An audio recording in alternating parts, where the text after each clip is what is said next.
Welcome to another episode of Hollywood Kitchen. And today we're going to talk about Veronica Lake. There must have been something in the water in 1922 because a lot of spectacular people were born that year, including Veronica. And I am sitting here with my friend Kristen Lopez. Kristen is a TV editor for the website IndieWire, a journalist, has her first book coming out soon, which we're going to talk about. And also she collects on Veronica Lake. So Kristen, we've been friends for a while, and this is the first time I've had you on the show. I know, I don't take it personally at all that it's taken this long. Well, I didn't want to. It's just finding the time, the recipe, the circumstances, but we got here. Exactly. We got here. And Yes, you're finally here. And I'm so excited about it. So we're going to talk about Veronica Lake. And first off, for those people who watch who don't know a lot about film history, because sometimes that does happen, if you had to tell someone the 101, the basic things they need to know about who was Veronica Lake, what would you tell them? So I would say Veronica Lake was pretty much one of the defining actresses of the 1940s, commonly associated with film noir. Her hairstyle pretty much became the most important element of the decade. Everybody had to have the peekaboo bang. And she's probably also, unfortunately, famously known for having a rather downtrodden, sad life after the 1940s ended and eventually died in poverty, as some of our favorite classic film people tended to do. Yeah, it seems kind of unfortunate that is a thing, but we're going to talk all about that though, because there's a lot more to the story. There always is. But first, I always like to cook first because I feel like I kind of can relax a little more when the food is in the oven and we can just, yeah. Now, here's how I found this recipe. A few years back, there was an article that ran in the Hollywood Reporter, and it was about a lady named Pauline Kissinger, I believe is her name. And she used to run the cafe and the commissary on the Paramount lot. Okay. And there's an unpublished manuscript that she wrote with all of these celebrity recipes and anecdotes about the stars. Remember you telling me this story? Yeah, and amazingly, I tracked down the reporter at the Hollywood Reporter who wrote the article. He referred me to the people at Paramount. I emailed them. They knew who I was and they'd taken the cemetery tour, which was kind of awesome. And I said to them, okay, so this unpublished manuscript, I want it. And they go, okay, here you go. I was like, that never happens. That doesn't happen at all. And I was absolutely shocked. I must have caught them on a really great day. But they told me, they said out of all the recipes in the manuscript, I could only publicly blog, write, talk about 3 of them. So Veronica Lake is the one I want to talk about, or one of the 3 I'm going to choose out of that manuscript. So this is pretty cool. This came from the Paramount commissary's chef, that this is what Veronica cooked. So I feel like that is fairly legit, fairly legit. So we are going to make you guys Veronica Lake's meatloaf. Now I know we did a Joan Crawford episode a few years ago on Joan's meatloaf. Veronica's is different. So we are going to do something different with it. And Kristen and I don't do tons of meat these days, so we're going to do ground turkey, which I think will still be perfectly good. Fingers crossed. Fingers crossed. Let's just say of all the Veronica Lake recipes you sent me, this seemed like the most enjoyable for all of us. And we have to make these decisions a lot. Like many stars, I've sat and gone, I have 20 options. I will eat 3 of them. Yep. Which of those 3 am I going to go with? This seemed the most appetizing. So exactly. Work with what we had. Exactly. So Veronica said take about 1 pound of ground meat. So we have this nice, lovely retro yellow bowl here, courtesy of Mama Lopez, Kristen's mom. All right, we've got the ground turkey in here. Now, excuse me, I'm having some sinus. Okay, so what do we add first? So we have a 1/2 cup of chopped celery. Okay. And a 1/2 cup of cooked carrots. Okay, we have both of those right here. Which we'll probably just cook the carrots with the rest of everything. We're going to add those to the mixture. A tablespoon of chopped onion. Now, Mama Lopez put a lot of chopped onion for us, but she said that that's the thing to use in meatloaf is a lot of onions. So, I mean, I don't know if we want to use all of them, but we could probably use a nice big spoonful. Heaping helping. Heaping is good. I like the word heaping. Okay, we heaped. 1 1/4 cup of uncooked oatmeal. Okay, let's see. At first, I thought oatmeal was such a strange thing to add to meatloaf, but someone explained to me that oatmeal The oatmeal is a binding agent. Okay. And that is the purpose of it. How much did it say? One and a half? 1 1/4. Okay, I don't have the measuring cup available at the moment. I mean, we can just pour the milk in and then. Okay, let's do that. We're gonna pour the milk in. We have 1 cup of milk. Pour it in here. Okay. And then we're gonna do what? 1 1/4 cup of the oatmeal. If I don't get oatmeal all over your floor, I'm so sorry.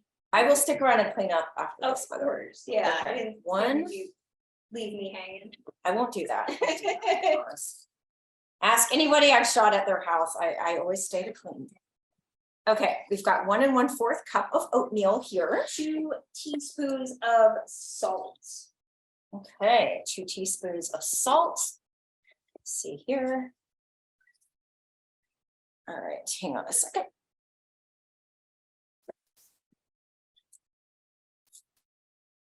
I've got it. Okay, let's see. I'm going to measure this. I think that's good. Yeah, that's good. We don't need a ton of salt anyway. Yeah, That's smart. exactly. Okay. 2 teaspoons of dry mustard. We also have some pepper in there. Okay, let's add the mustard and the pepper. Okay, we added that. I'm assuming we're gonna leave the ketchup. We put it. It's at. Oh, I'm sorry. It's okay. Okay. It says combine all, so I guess we're putting the ketchup in there. Okay. 1/3 of a cup. 1/3 of a cup of ketchup. This is a very different recipe than Jones. Very, very different. But that's okay. Oh wow, the ketchup's in everything. Hang on. Is it? Yeah, can you? I was gonna see. You want me to try to open it? All right. The 1/3 of a cup of ketchup, which we are going to add to the mixture. We're pouring in our egg or our milk, and we need 1 egg slightly beaten.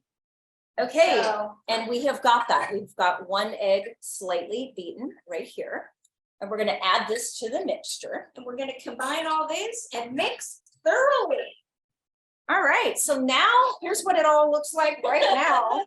A lot of different disparate things. Yes, and we are going to stir it. Maybe even put the Yeah. computer down here so you can see me combining all of these things together.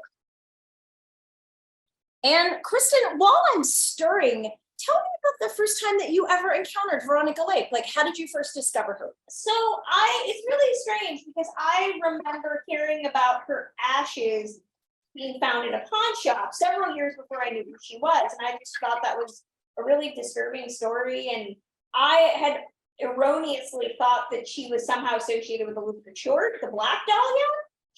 Veronica had played the Blue Dahlia.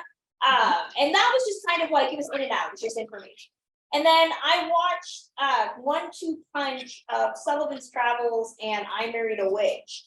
And I remember watching Sullivan's Travels, and there was a scene in that movie where she's crying. And the way that the camera captures her face, I was just like, this is the most beautiful woman I've ever seen in my life. Like, it's that moment all classic film fans have where they just realize they've discovered somebody that they are willing to like die for. I have another moment like that with John Garfield.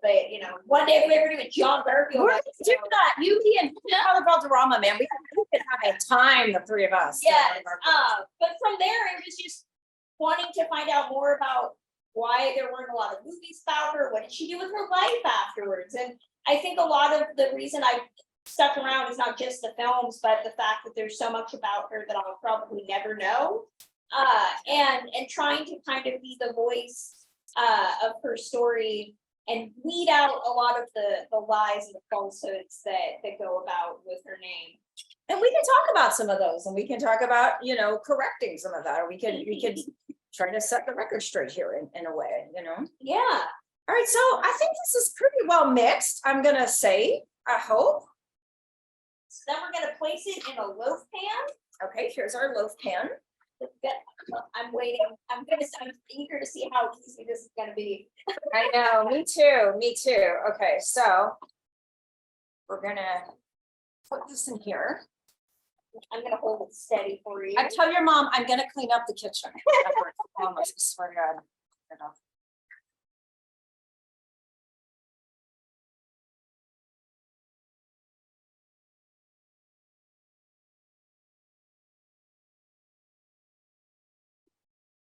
It definitely looks like a loaf of meat. Okay, so let me show you. Okay, this is currently what it looks like. So you can see right here. So we are gonna put this in the oven for about 1.25 hours. okay, so about an hour and 20 minutes. Yeah. Meanwhile, I'm gonna go put this in the oven. And then we will cut to Kristen's living room where we will have our in-depth discussion of Veronica. Okay, so now we are in Kristen's living room, and appropriately, we are sitting below a gigantic signed photo by George Harrell of Veronica Lake. When I saw this, I'm like, we are not finishing this in the kitchen. After that meatloaf is in the oven, we're sitting in here. I'm okay with that. Yeah. Okay, so you've told me how you first encountered Veronica Lake. I first saw her in film school. We watched the film Sullivan's Travels, like you, and she is just so stunningly beautiful. And there's something kind of very arresting about her screen presence. Like you can't take your eyes off of her. Like even when I watch a movie where she has other high-profile co-stars, like either Frederick March or Joel McCrea, my eye goes to her. Yeah. So the camera loves her, which is a kind of a cliche people say all the time in Hollywood, which is, often used. But in her case, it is true. Yeah, like that is a cliche for a reason, because in this case, it's very true. And there's just something absolutely magnetic about her. And yes, she had a very interesting personal life. Also in film school, in addition to Sullivan's Travels, we saw So Proudly We Hail, which is also really good because you see Veronica in a drama and you see her in World War II, which of course is a very big time at the height of her fame. So it was interesting to see her with her hair up and a drama, then the hair down and a comedy. So we're two different ends of the spectrum.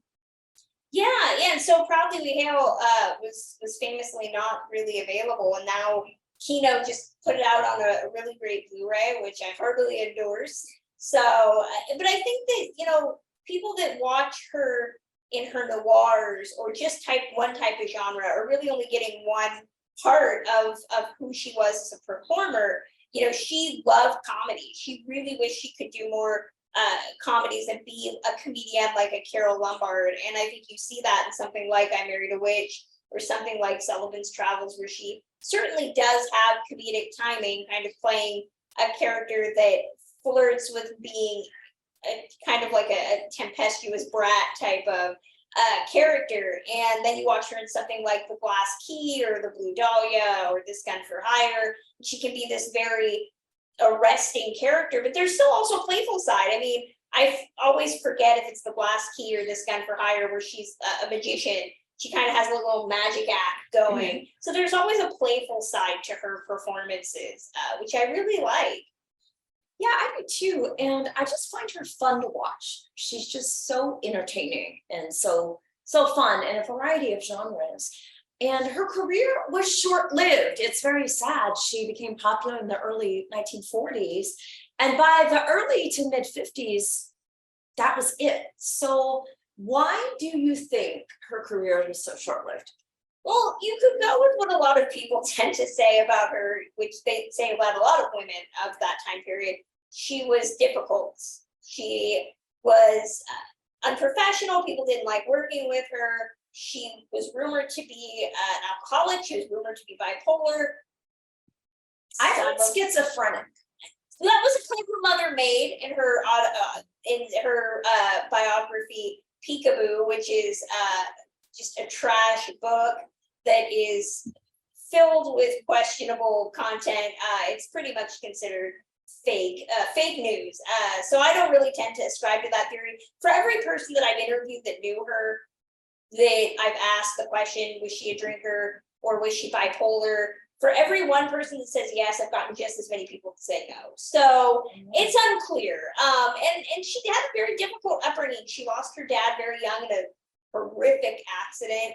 Her mother was a stage mother. So if she was a drinker, she certainly had, roots that would explain it.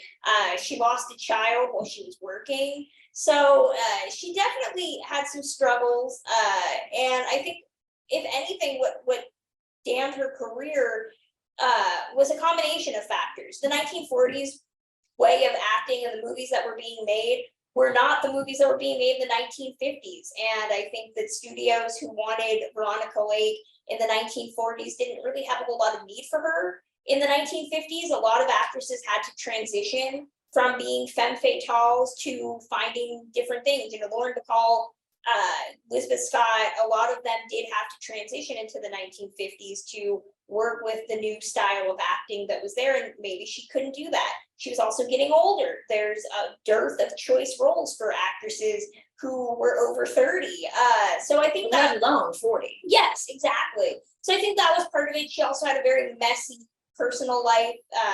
She married several times, and there was financial instability. So I think it was a combination of studio changes and what audiences wanted, and a series of questionable decisions, and I think a little bit of Hollywood sexism. You know, we were fortunate on the podcast I participated in. We talked to Wyatt McCrae, and I asked him about what Joel McCrae thought of Veronica, and he said that he really didn't like that she would arrive late. She didn't always know her lines, which is something commonly Marilyn Monroe experienced. So I think that if she was blackballed for being difficult, it was probably a lot of now what we see is kind of Hollywood misogyny.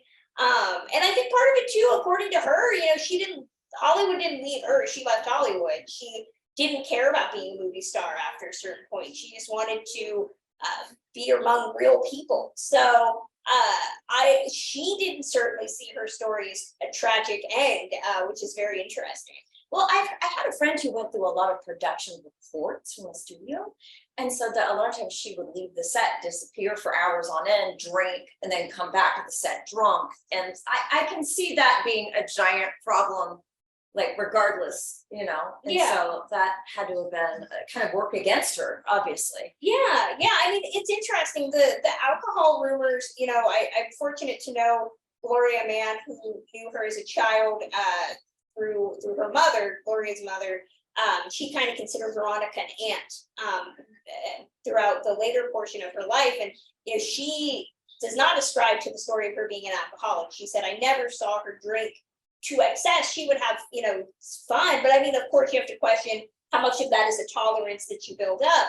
But there's many quotes, you know, Veronica liked being kind of a loner. She liked being alone.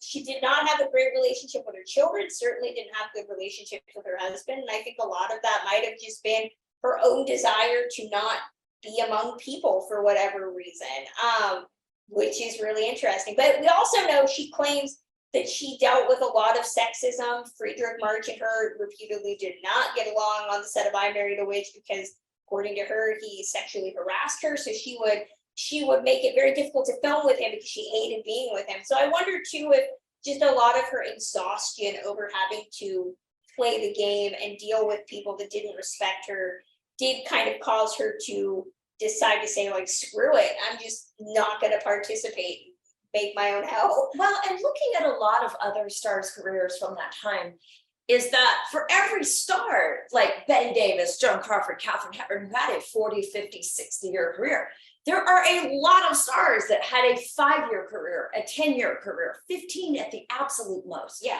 So I think it's probably more common for the ones who had shorter careers than the ones who had longer ones, because as you said, there's not as many roles for women over a certain age, but then also not everybody can make those transitions. For example, Joan and Betty and Catherine, they fought tooth and nail in some cases to transition from the 20s to the 30s, the 40s. But again, that is hard to do. Yeah. And even those women had a lot of ups and downs. There were periods of no work, periods of great success, periods of no work again. So it's not easy to maintain a long haul career in show business. And especially if you don't want to, like Joan Crawford wasn't going to have it any other way. Same with Betty and Katharine Hepburn, but not everybody has that ambition or drive either. So that's got to be another. Yeah. But I think it's also important to look at her look. You know, Veronica was 4'11", very tiny, petite actress. And the 1950s gave us the full figured woman, you know, your Marilyns, your Jane Mansfield. There's no idea that maybe Veronica would have had a career just because she didn't look like what was popular. You know, she wasn't a Sophia Loren. She had a very, as much as I love her, very limited range, both imposed by the studio and imposed by her own acting ability. She did try, like most of the other actresses of her ilk, Betty and Joan and Jennifer Jones, Shelley Winters, to do horror in the late 1970s or early 1970s as a means of trying to kind of play the game. It did not work, unfortunately. But I mean, I think that I like to think that she understood that the writing was on the wall. She did try to do movies into the late 1940s, into the early 50s, but the type of movies I think that she wanted to make, and by this point, Preston Sturges was not directing, the directors That's she another wanted to short-lived work with. player. Yeah, the directors she wanted to work with were not working, or at least were not working with her. And I think a lot of it is that she was certainly a woman that understood that she wasn't gonna be able to get a lengthy career the way she wanted out of it. That's an interesting perspective. And you're right, the times change. I mean, look how many silent stars didn't make it into the 30s, and how many 30 stars didn't make it in the 40s. And times do change a lot, and trying to keep up with that. One thing that's interesting, one thing about Veronica, of course, is the hair. And as some people may know, a lot of women, I copy that look myself a lot. My hair is very long and one length. However, since we're cooking, you don't want a chunk of my hair on the food. But anyway, a lot of women copied Veronica's hair that were working in factories in World War II. And I've actually heard people say stories about some women that would be scalped because their hair would get yanked down into the machinery and it would just rip off their hair. And so Veronica was contacted by the government, right, to do like a little film saying you've got to wear your hair back. And they were really pushing her to stop this trend and wear braids, wear it back, wear it in any other way other than the peekaboo look, for which made her famous. Yeah, it's funny to watch something like I think it's The Major and the Minor, where there's the joke that they all look like Veronica Lake, they all have the hair, and she hated the hair personally. She hated being defined by her hairstyle. She did not wear her hair down at home. She often wore it up. If you look at pictures of her, she commonly wore her hair up. So I do think it's funny that the government coming to her and saying do this video actually made her really happy, because she was like, I love to get away from the hairstyle. I think I have if you want to hand me the binder. Oh yeah. Some of the photos, I think I might have. Kristen's got an entire binder full of Veronica Lake stuff. I have other actors in here. Okay. Too. Yeah, Veronica. Okay, I'll hold on to this. Yeah, so here, let me take these out so they don't go flying. So we have that, which actually I think is hilarious. Let's get close to the camera so we can see this photo right here. An actual hair brushing photo, but I saw a photo of Veronica cooking on eBay, but it was like $65. I have a couple negatives, which I'm fortunate to own, that I don't know what I'm going to do with them ever, but that is how she commonly wore her hair in the second photo, which I actually think I like the hair up as much as I like it down. Oh, yeah. It made her look a bit more mature. It does, because I've shown people photos of Veronica with her hair up and they go, oh, who was that? Yeah. So it's a very different look for her. Yeah. I do think it's funny, most people know her now if you've seen the 1997 film LA Confidential with Kim Basinger playing Veronica Lake, which I always find funny because I think that movie takes place in the 50s, and by that point Veronica Lake was not an actress of the 1950s, so I don't know how many people would have been like impressed to if you've seen the movie. Kim Basinger plays a sex worker, so I don't really know how many people would have been interested in sleeping with a woman that looked like Veronica Lake when she was no longer relevant. But okay, here's some more photos. So many pictures. Well, she didn't take a bad one, that's no, for sure. And I tend to swap them out every now and then, so. The auction houses get all of my money when they have pictures of her that go up. This one, I usually put out for fall, and then the cool one is my summer photos. It's hilarious when people ask me, is that your grandmother? I wish. That's cool though. Hey, that's really cool. So that one is her and Friedrich, who again she despised, and he despised her. It was rumored that he called I married a witch, I married a bitch. But that proves why we don't like Friedrich Merchant's house. This is probably my favorite picture of her, of all the pictures that she took. That one right there. Very beautiful. And these are originals, right? Yeah, as far as I know, I mean, some of these came from Larry Edmonds, some of these I bought at auction. That one actually came from, shout out to Gloria Mann, who actually owned that one, gave it to me. Mhm. I think that might be, yeah, we're coming up on the end. So yeah, that one is actually a negative that I own. So I can Oh, very do cool. whatever I want with it. Yeah, and then I even have the Very ones, cool. yeah, the rest of them I think are all the other celebrities I know and love. So you can see them if we do future episodes. That's right. So as for her films, what are your favorite Veronica Lake films and why? Oh gosh, I Married a Witch is probably my favorite. It was said to be the inspiration for Bewitched, which is a sitcom that I love. But I think what I appreciate about it, it's directed by Renee Claire, but it was supposed to be directed by Preston Sturges. And I'm a big fan of the way that old Hollywood films used to employ fantasy. And I think Renee Claire has such a great whimsy to the movie. It's a great double feature, something like Arsenic and Old Lakes, which takes this very dark topic and makes it fun and whimsical and fantastical. And I Married a Witch is a great example of that, because it's the story of a woman who has been screwed over by a man and thus decides to ruin every generation of his life, which is hilarious. And she's got great chemistry with Cecil Kellaway, who plays her dad.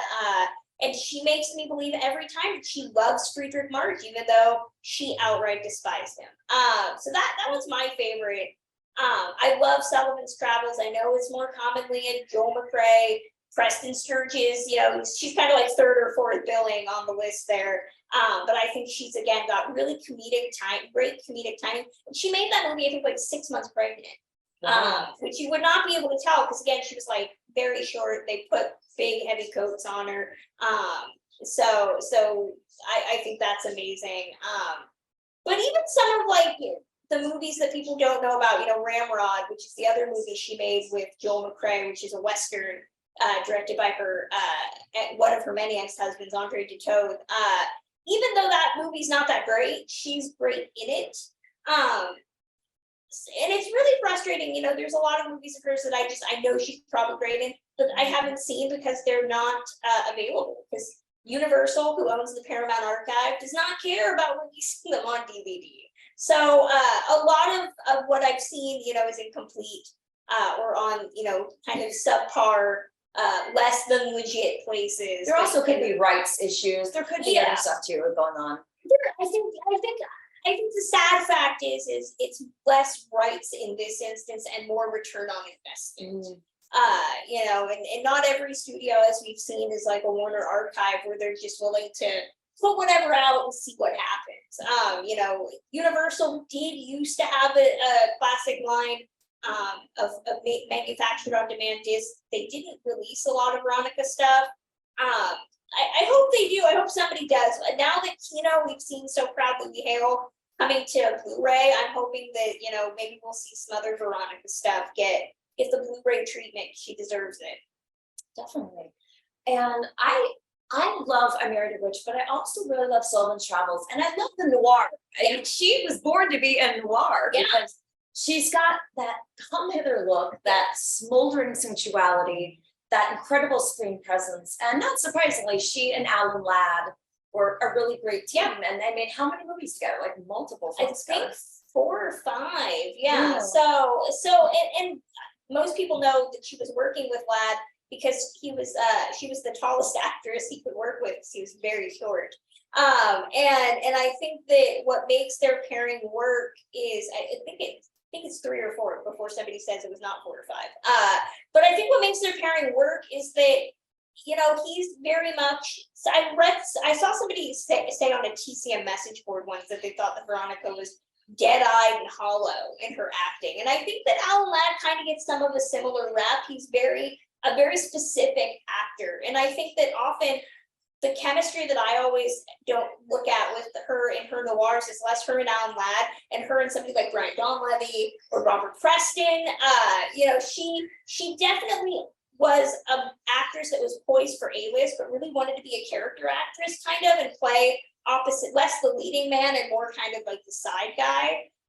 But I think her and Ladd, you know, one of the few actors that had very nice things to say about her. They were friendly. She claimed that, you know, his wife found her threatening in her autobiography, but I think that was more Veronica posturing to get people to buy it than anything else. Could be. So according to the timer, we have 30 minutes until this meatloaf is made. Okay. So yay. I'm excited. Right. Excellent, excellent. So the big burning question here, did Veronica cook? I mean, nothing for or against it. She definitely had a beautiful ranch in Chatsworth that she unfortunately lost. Again, due to financial instability. She had 3 children, but she did not live with them for very long. She was not I don't think she gave off homemaker vibes. So I think if she was cooking, it was maybe cooking for one. I've seen a lot of images of her out at the best restaurants. So usually with one of her husbands, sometimes her kids. So I always got the feeling that Veronica was less of a home cook and more like take me out to eat type of gal. Yeah, I saw a photo on eBay of her cooking in her trailer on the set of one of her films. But let's be honest, it could have been one of those, okay, stand here and stir, and then they cut, and then she's like done and off to the side. Stars, they're just like us type. Exactly. Yeah. Well, I think in a lot of ways, I think that's what these celebrity recipes did, because they normalized people that really weren't normal, and they made it look like, oh, well, they spend all day on the set in evening gowns, but when they get home, they got to make dinner too. So it made them kind of more, I think, accessible to like the average person at that point. Exactly. Yeah. And I think that might have just been one of many reasons that Veronica was not interested in sticking around Hollywood. You know, I do know that she worked as a bartender, so I think bar food might have been her like go-to. And I think that's another reason I identify with her, somebody that like can cook but chooses not to. I feel that. So, you know, I like to think that she was just one of those ladies that was like, no, I think she would have loved Postmates. That's the vibe I get. Wouldn't that be funny if we could get a time machine and like, Veronica, there's this thing in the future called Postmates. Where you can order anything you want. I think she'd be like, sure, I'll use that. That sounds pretty good. She could be like the brand ambassador if she were alive today of like Postmates. Like having that peekaboo hair hang down of her Postmates. I would be all for that. I'd support this. I would support that too. And so, okay, so she leaves Hollywood and then she goes off to what, New York, Connecticut? Yeah, she went to New York. You know, she stayed, allegedly lived at the Martha Washington Hotel, which was a hotel for women, worked in a bar. Supposedly, there was an article that came out that said, you know, A-list star of the 1940s is working as a bartender and a waitress. And it became a big national story, which really surprised her. She was like, why does anybody care about this? But celebrities kind of came out of the woodwork to talk to help her financially. Marlon Brando was probably the most famous. When we did the interview with Wyatt McCrae, he revealed that his grandfather Joel did send her money anonymously as a means of helping her. And you know, I think she was to read some of the quotes. You know, she definitely was bitter about how her Hollywood career ended up. It was very much acknowledging what we all kind of know about stars of that era. You know, 1 minute you're loved, and then the next they kick you to the curb, and they're like, "Well, thanks." That kind of happens today too. It does, exactly, especially for women. So I think that, you know, you can definitely tell if you read her autobiography that she was very angry with how she felt unsupported by Hollywood when she was in it. She certainly felt unsupported when they were done using her image and making money off of her. So I think that going to New York and going back east was a way for her to kind of do her own thing. At the same time, she still needed money. So she got some help there, but she did a couple touring stage plays. She did Peter Pan with Jerry Stiller. There's some great stories he has in his autobiography about working with her. While she was working on stage, she babysat the Carradine children.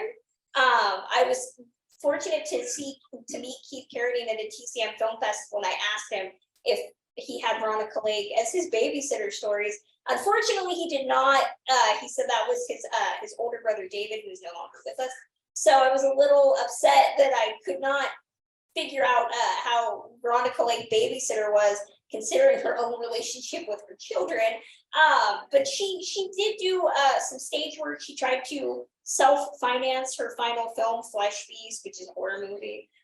She wrote her autobiography allegedly to self-finance this movie. Some people say it was because she was broke and she needed drinking money. I don't know if I believe that. So she dabbled a lot in some other things. Eventually made her way to Florida for a time.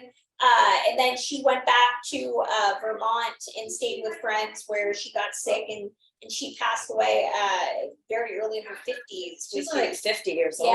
Yeah, which I think is another reason I bond with her. If you have addiction in your family, as I do, I unfortunately lost an uncle this year around the same age as her, which I think, just kind of galvanizes me to appreciating her for all of her flaws.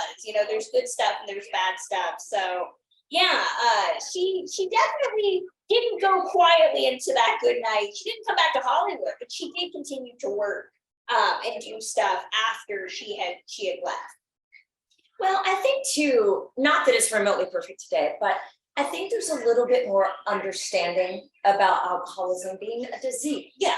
And I think both then and now, I think the press can be very cruel. Yeah. Because when they discovered Gene Tierney was working in a dress shop, and also just recently when the guy, I forget his name, but he was on the Cosby Show. He was one of the friends of the Cosby kids. They found out he was working in a grocery store, and it's almost like they feed on stories like that. Like, it's almost like they enjoy pointing and going, "Oh, look how sad and pathetic this person was. Look how far they fell from not understanding that people still need to work and still need to make money." I mean, that's a lot of actors don't, even in this town today, don't always make a full-time living. Yeah. And even ones who do, that doesn't mean they're going to forever. Yeah. And that doesn't mean they're going to make money forever. Yeah. So there's different, systems of that. And it's sad because it's almost like the press latches onto those kind of stories. And also, as we've seen with what's happened with like Britney Spears, a lot of even modern day people, sometimes they like to make fun of someone that is obviously struggling. Yeah. Like, it's sad to me whenever they'll make fun of some star for being drunk or being obviously very mentally disturbed. To me, I see that as a tremendous cry for help. I don't see it as something to laugh at and ridicule. And it makes me sad that a lot of times the press does. Yeah, exactly. Yeah, I think that it's why I feel like there's a lot of connection to a lot of the tragic blondes of the era, whether that's your Marilyns or whether that's your Jane Mansfields or any of that. So I understand that there's pros and cons. So yeah. Do you want to pause and I can have her close the door? But I think too, let's go back to what you said, people really did kind of feast on the fact that, she was this poor woman that was clearly, the way they make the story sound like she's scrubbing floors, she's living in squalor, which was something that came back to prominence when LA Confidential came out. And stories again started to proliferate about her being this poor tragic figure. It's I think one of the reasons why I hate the story about her ashes being in the pawn shop, because it just continues to perpetuate this stereotype that she was this sad, tragic figure that, died poorly and forgotten. The forgotten part is very, very frustrating to me to hear. Because she's not forgotten. I mean, Kimberly Truler, who we know through the TCM community, she does these lectures on fashion history and the influences of classic Hollywood on fashion today. And she's always citing that the Veronica Lake hair, you still see that. Reese Witherspoon, Jessica Chastain, like there are still stars today that are still doing that hairdo. Yeah. So it's that look, even if they don't know her name or her films, they know her look. Yeah.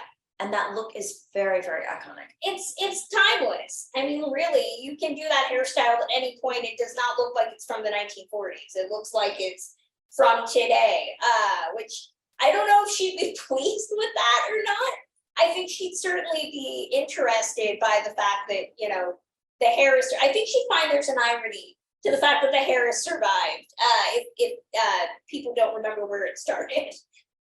Yeah, that's true. But at least LA Confidential, maybe it kind of gave her a second sort of life, if you will. I'm sure people were talking about her when that came out, and it was a Can't say if they were or not. I didn't see it till a couple years after it came out. I know that now every time, and I love that movie. Let me preface. Yeah, me too. I love this movie. I always complain though when people say, "Oh, you know, what do you think about Kim Basinger playing Veronica Lake?" I say, she's more Rita Hayworth. She gives me Rita Hayworth vibes, and she gives me Veronica Lake vibes. She's also very tall. Veronica, again, no disrespect to Kim Basinger, but Veronica was very short, petite, fragile looking woman. Kim Basinger is not. So I always say, like, I love the performance, love the character, but there's a reason she's not playing Veronica Lake. She's playing a character that dresses up. Like. Yes, that's doing Veronica cosplay. So you know, she's not who I'd suggest for a biopic. Speaking of biopic, we've kind of seen a wave of these recently from and I did not watch it. I'm not gonna watch it. The Marilyn Monroe, Ana de Armas thing, not going down that road. You don't need to. Life is too short, and I'm not doing that. We've also seen a lot of interest in other film star biopics. So that's something that is kind of trendy right now. Do you think there's ever going to be a Veronica Lake biopic? And if you do, who do you think should play her? So there's been a lot of talk that I've heard is very informal. These are not people with studio backing at all. I know her ghostwriter, the late Don Bain, who I was fortunate to know, who's a great guy, tried very hard to write a script with somebody. I don't know where that went with his passing. I don't believe they had funding. I think it was just a script. I've heard from a bunch of other people randomly over the years that have said that they're trying to write a script again. They don't have studio backing, so we will probably. My argument is we won't see a Veronica Lake biopic. She certainly is primed to get one. If you look at what sells a Hollywood biopic, you know, white. Tragedy would be the number one thing. But name recognition is still a huge deal. You know, unless you're a man, you can be a Mank or a Trumbo, and you know, as long as you're a white guy, they can make a biopic about you and talk about however you want. But if you're a woman, name recognition tends to damn you, and it certainly plays into effect if you're a woman of color or a minority performer in old Hollywood. So I'd certainly love to see a movie about her. I could see an independent film being made. I don't see an MGM or a Warner's making a biopic about her. She's not Elvis. So, but I get asked a lot who I'd love to see play her, you know, and I have a couple people I go to, you know, I think Anya Taylor-Joy is a great example. Oh, she's very small, petite, elven features. Veronica's had a very delicate face. She's a little too tall, but I think if you look at certain pictures of her, Thomasin McKenzie from Jojo Rabbit has very similar features. Most recently, for my day job, I was watching Yellowstone, and I kept looking at Kelly Riley. If you watch Yellowstone, you know who I'm talking about, British actress, who I put actually on my social media. I put pictures of them side by side, and I was like, I can kind of see it, especially if you want later Veronica, like the, you know, supposedly, you know, the one who was making things difficult and didn't want to take any guff from anybody. I think Kelly Riley could really pull that off. They have very similar bone structure, but again, I prefer somebody that's short, because so much of Veronica's impact was that she was this little thing, but you know, movie magic, we can just put everybody on apple boxes and make them all look taller. That is true. Yeah, that is true. Yeah. Okay. I'm interested. I mean, I would love to see something, even if it's a book. I mean, it's been her autobiography just got republished the last year with a great foreword by Eddie Muller, but nobody's written anything about her since she wrote about herself in the 1970s. So I would love more people to take an interest in filling in some of the gaps in her life, because there are a lot of them. Well, that begs an obvious question. Would you consider writing about this? We're gonna talk about your book in a second, but your name, yeah. Too, but biographies are one of those where, you know, you need to be able to feed yourself while you're devoting all your time to research. And, you know, right now I would need somebody to give me a big enough advance that I could take a sabbatical and like actually devote myself full time. It's an undertaking. You know, there's a reason that people apply for grants and they do a lot of things in order to take however many years it takes to write a biography. Well, our mutual friend Laura Gabriel just published the Marion Davies biography. Yeah. 9 years. That 9 took her years. 9 years. Exactly. So it is like a climb of Mount Everest, honestly, to do those kind of books. It And, really is. and one of the big things that I always get told, I did an interview with somebody that knew her, and they were talking about that same question: are you going to turn this into a book? And I said, you know, I don't know. There's so many things that I'm not going to be able to answer. And she gave me some great advice that I still haven't really reconciled with, where she said, you're going to get to a point where you're never going to answer what you want, and you're just going to have to decide to write it anyway. And I'm at that point where I'm just like, yeah, but I feel like I could dig a bit more. And it always frustrates me. I think one of the things that I always feel the most regret by is that if I had started doing this even 15 years ago, 10 years ago, the amount of people that would have been firsthand sources would still be here. One of the biggest moments where I kick myself is as I got Ann Carter, who played Little. If you've seen The End of I Married a Witch, there's a sequence where Veronica's character's daughter comes in on a broom, and the implication is that she is definitely going to be a witch. Well, played by famous child star Ann Carter, who did a lot of movies. She was also in Curse of the Cat People. But I found her address through the internet, and I was all set to write her a letter and say, I'd love to interview you about your reminiscence about Veronica Lake and all of this stuff. And I literally got a story 2 days later that said she had died. Oh no. And I was just like, that's another one. Like, come on, I was so close. So that always frustrates me. Like the amount of people now that are just not around, you know, and you're stuck with, you know, second, third hand accounts is always frustrating. You know, but fortunately, I mean, I heard, you know, she does have a daughter left. I've been fortunate to interview. She's got grandkids that unfortunately didn't know her, but you know, they have their own things that they've discovered. So I don't know, never say never. I mean, if anybody's gonna take all this useless information that I've gleaned about her and turn it into something, I mean, I would be all for it, as long as I know that I can pay my bills. Well, that's the problem. I've done 2 photo caption books, but doing a book is like having another job. Yeah. And it is very stressful. It is very intense. Even a photo caption, believe it or not, is. And then you're trying to juggle your job, your personal stuff, Yep. paying the bills, and then doing a book. And it's a lot. Yeah. And I honestly don't know if I'll do another one. I get asked sometimes, but I've actually said no for a while now. And that's not including the crazy Veronica piece that exists on the internet, which I've told you that story. Right? No, you haven't. You haven't. Tell me. I'm going to tell the story, and if I get weird phone calls from the people that were involved, I'm going to probably never tell it again. So this might be the last time you heard it. So about 7 or so years ago, 8 or so, I had posted on, I think, like a Reddit or a message board or something. I have no idea how these people found me, but people knew that I was doing research about Veronica Lake, and I started getting emails from somebody claiming to be Veronica Lake's child. Not their child that I knew about, a secret child. And I was like, okay, send me some proof. Send me a birth certificate. Send me some type of information. And everything I would get from this person would be blurry. Or it would be clearly a stock image or something that was easily either unidentifiable or easily disprovable. And this went on for, I probably shouldn't have entertained this person for anything longer than a minute, but the story just started to get really fascinating. He wasn't just her child, he was also her lover. So we got some weird incesty plot line going on here. Like, and he kept sending me all this information, and every email I got was through a text number. So like, it was clearly a fake phone number. And I just kept telling this person, look, if you're not gonna be straight with me and tell me something that can prove or disprove what you are, then I don't really want to deal with you. And their biggest thing was that, well, look at my last name. They were going by the last name Lake, which that was not her last name.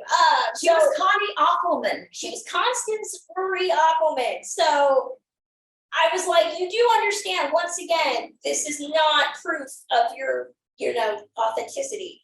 And then finally, because I had erroneously put my phone number at the time was my signature, and this person called me at one point, and it was clearly a man with an accent, sounded old, and I said, like, it's like 6 a.m, guy, you're gonna have to let me prep. I gotta get my questions. I gotta do all this. Can I call you back? I blocked the number. And then this went on for, again, I would stop talking to him and he would send me stuff just throughout the year. And I talked to Don Bain, again, her biographer, and he said, this guy's a wackadoodle. Please stop talking to him. And then finally, one of the last couple of emails I got, and I've saved all of these just in case they ever yield anything, was from this person's daughter threatening me with legal action if I decided to write anything and if I was going to publish anything, and that I needed to acknowledge that they were her children, and that she has this whole other family. And I at that point I was just like, look, if you're going to threaten me with suing me, just do it or just go away. And they tried again for a good couple of months into a year, like around her birthday, I would get an email, and then they just kind of wandered away. And I was actually doing some research probably about a month or two ago, and I found that on Wiki, because you can track changes to the page, they had a whole section, claims of this same family that had gone to Wiki and demanded that they put all this information. So, and then I started researching that they had gone to other sites, the bloggers that were blogging about Veronica Lake, touting the same story. And so I don't know why these people chose her. I don't know what the deal is. I never heard from them again. I never hope to hear from them again. But that's the other thing where I'm like, do I want to write a biography and have these weirdos come at me again? Like, because it was just, is a lot. So again, I don't know if anybody watching has had interactions with the crazy Veronica Lake fan that tried to pass themselves off as her lover's son. I would love to hear from you. Think about what Gloria Graham fan must have. In fairness, that must be bad as well. Yeah. So her centennial is coming up though, right? What's the date? November 14th. November 14th. Yeah. All right. Well, 100 years of Veronica Lake. So for those of you who have Turner Classic Movies, I really hope they'll show some stuff. They're not. Oh, they're not. Okay. Well, you know what? Criterion. Yes. Criterion. Stuff. Thankfully, somebody was joking that between that and their John Garfield stuff for November that I programmed it. I would love to. They didn't call me, which is unfortunate. I know when I saw that, I was like, did Kristen change companies? But no, I think it's watching the Veronica Lake set the films that are on Criterion. There's stuff that is commonly available. Again, they're the most popular films that you're going to find, but they're essential. You get a great broad swath of her talents as a performer, and I think it's great that we're getting somebody that's interested in celebrating her work. I wish more people were doing it. So I'm excited. I'm planning to devote the 14th to sitting down and celebrating. Maybe with some wine. I think she would approve with that. Absolutely. Yeah. Absolutely. So there are some films on Criterion. Which were the ones that are mostly widely available on DVD? So Proudly We Hail. So Proudly We Hail is new. Criterion released I Married a Witch several years ago, probably one of my most anticipated Criterion acquisitions. Sullivan's Travels is also available. Pretty much all of her noirs are out there. And not to tout for YouTube, but YouTube does have some of her harder to find stuff. They're not great quality, but in many instances, it might be the only way you're gonna be able to see them. If you're in Los Angeles, I think on the 21st, the New Beverly Theater is gonna be showing Hold That Blonde, which is a comedy film with her and Eddie Bracken. Let's go. It's not available on DVD, so if you are in LA, you might want to go because you might never get that opportunity again. So I was very, very happy that they're deciding to screen that. So yeah, I mean, I'm down. So let's do it. Let's do it. All right. So we are going to put this on pause and go check on the meatloaf. Yes.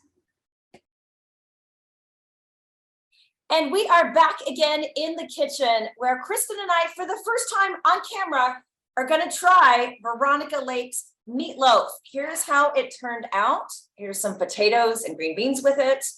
All right, here's how it looks. And Kristen, shall we? Oh God.